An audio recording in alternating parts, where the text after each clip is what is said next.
Imagine the land in which you were born, the land in which you grew, the land in which you loved, and the land in which you married. This is the only land that you've ever known. The beautiful landscapes that you've fallen in love with, the moisture in the air, the smell of the soil, everything that you've ever loved, all of it, all of these memories that you've accumulated over the years are taken away from you. Imagine if all the things that you've cherished, which were manifested in that piece of land, has been taken away from you in an instance. Imagine how you would feel. This is exactly how thousands, if not millions of people felt during the time of India's partition. Today I'll be talking about one particular story. Although it is fictional, it has been represented nonetheless very, very deeply and intimately in the book called Azadi, which has been written by Nahal Chand. The setting of the story and the book is very beautiful. It is set in the pristine and beautiful town of Sialkot, which seems to be isolated from the rest of the world. It has a small world of its own. There are only a few people who live in there, and it's a very close-knit, very close-knit town. The main protagonist of the story is Lalakan Shiram, who is who is the patriarch of his family, right? A very traditional man, although a man who understands the benefits of the British Raj and submits to those benefits any which ways. That's beside the point. So there is Lalakan Shiram, who is the family patriarch. There's his wife Prabharani, who is who tries and rather succeeds and emerges victorious at being the traditional Hindu wife, doing everything and sacrificing her whole life for the family. Then there's their impulsive son Arun. Apart from Arun, there is Madhu, who is their daughter, who's shown to be free-spirited. Now we know as we progress that Madhu is inspired from Nahal Chand's actual sister, so the character draws an actual inspiration, as does much of the story. What is also more important is the other family which has been portrayed in the book. The head of the family is shown to be Chaudhry Barkat Ali, his son Munir, and his daughter Noor, which is one of the lovers of Arun, who is the son of Lalakan Shiram. Despite the religious tensions, despite the political tensions surrounding the religions, particularly Hindu and Muslim, despite all of these differences, Lalakan Shiram and Chaudhry Barkat Ali remain very intimate friends even to the end of the book. And what is very interesting, and that one realizes towards the end of the book, that the political consciousness of the religion was something that is essentially the religious consciousness is something which was realized by Lalakan Shiram and Chaudhry Barkat Ali only because of the mammoth event of partition. If there was no event of partition, there was never felt necessary in order to realize that Lalakan Shiram is a Hindu and Chaudhry Barkat Ali is a Muslim. That is, there was no distinction, or there was no necessity of grouping people on the basis of religion before partition happened, at least in the story which we'll be talking about, that is Azadi. Now, after that, after the quick introduction which is given about the characters, the story then progresses and talks about the trials as well as the tribulations which are faced by Chaudhry Barkat Ali's family, which are faced by Lalakan Shiram's family as they migrate from Sialkot to the newly partitioned India, because they realize that Sialkot is now a Muslim dominated area and a town, and they are a Hindu family, and therefore they need to leave Sialkot, and all the problems and the tribulations that they have to go through. That is what has been depicted throughout the story. The story is not the important part of this novel, and the story is not something that we'll be discussing. Although it is a very interesting story, but that is not what is the main topic that we'll be discussing over here.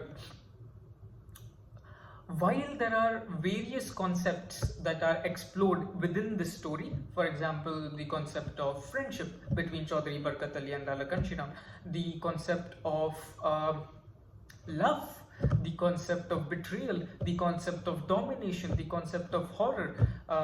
However, the most interesting concept that we get to study or that we get to witness in this text is the concept of Azadi. I realized, not read, okay, I realized what the author meant by Azadi when I was on the last page, second last page of the book, and it is only after one completes the book that you realize why the author titled the book as Azadi. You see, that is because when you're done with the text, you're left with many more questions. You're essentially left with more questions that you never thought you would have. For example, as soon as you're done with the book, you question, what was Azadi? What was the Azadi that India received? What was the Azadi which was particularly pertaining to the people who were undergoing the horrors of partition? What was Azadi for Lala Kanshiram? Was Azadi losing his land? Was Azadi losing his family? Was Azadi losing his pride? Was Azadi losing his identity? And in all of this, was Azadi losing himself? Because when you're done with the text, you do realize that that is how his character progresses, that in the end, he does admit to himself that he's lost who he was.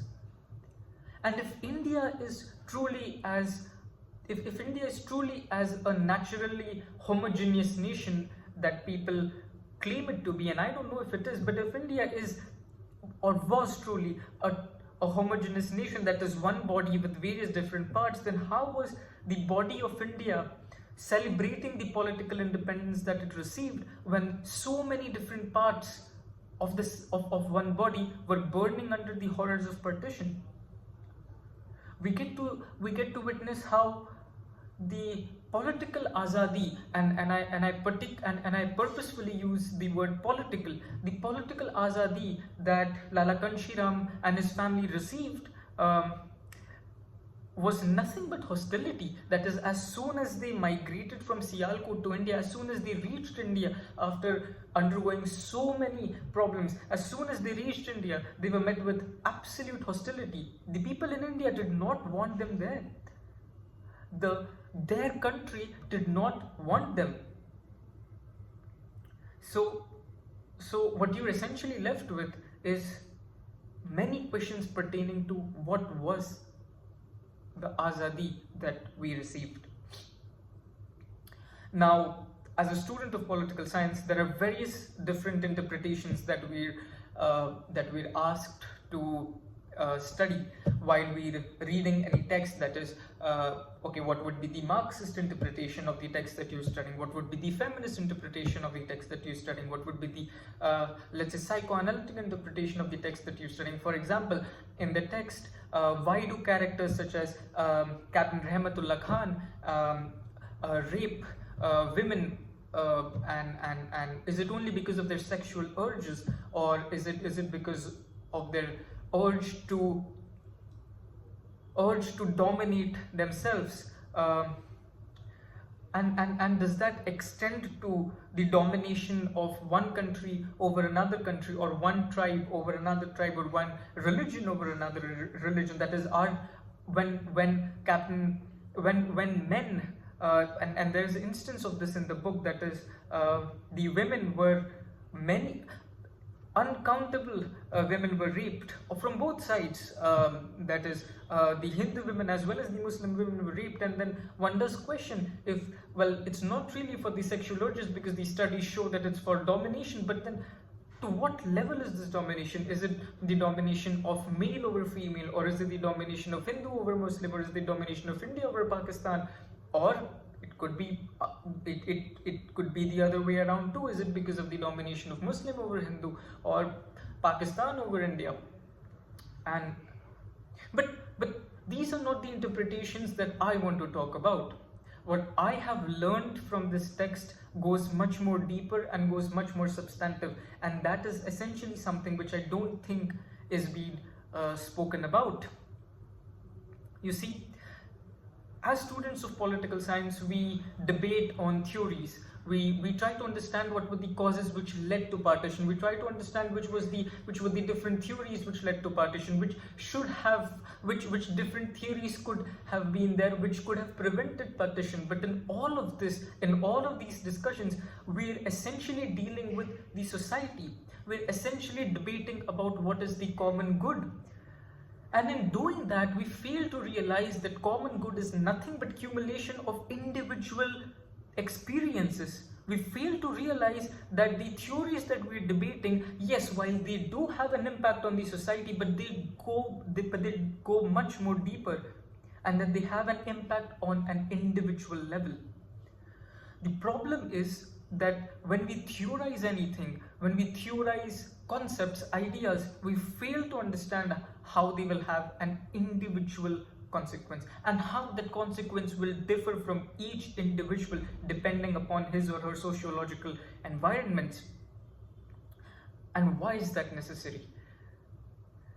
This is essentially humanization of political science.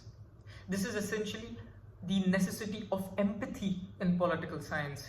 It is essentially going deeper than understanding that what you theorize has implications on the societal level, but it also has implications on an individual level. And it is only when you understand the extent to which the individual consequence lies, that is, if you were to put yourself in the shoes of Arun, well, you've lost your land, you've lost your connection and the familial bonds which you had with your father and your mother and the other members of your family. You've lost the girl who you loved.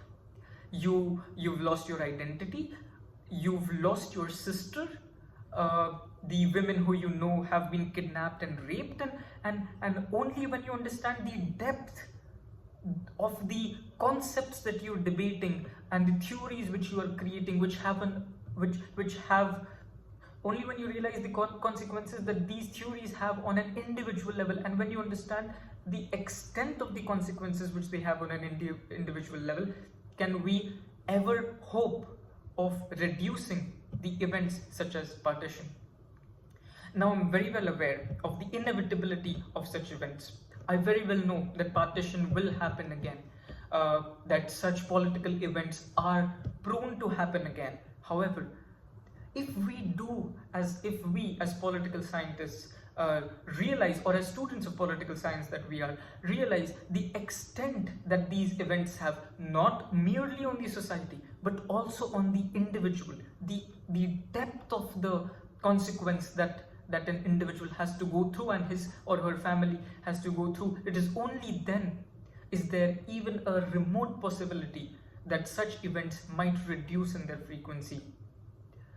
I think it was, however, until and unless this humanization, this necessity of empathy, which I speak about, is realized in this field, such events will happen. We will be left merely to debate on the causes and consequences of these events. We'll only deal in numbers. We'll only deal with statistics. And therefore, such texts are of necessity. These texts which talk about what an individual went through, that the common good is nothing but the good of multiple of the collective individuals, and therefore such texts must also be read by the people of this field, and they must be spoken and debated about. Psychology has for long spoken about the necessity of empathy, and empathy is now embedded in the field of psychology. I think it's time that we deal and that we understand and employ empathy in political science as well.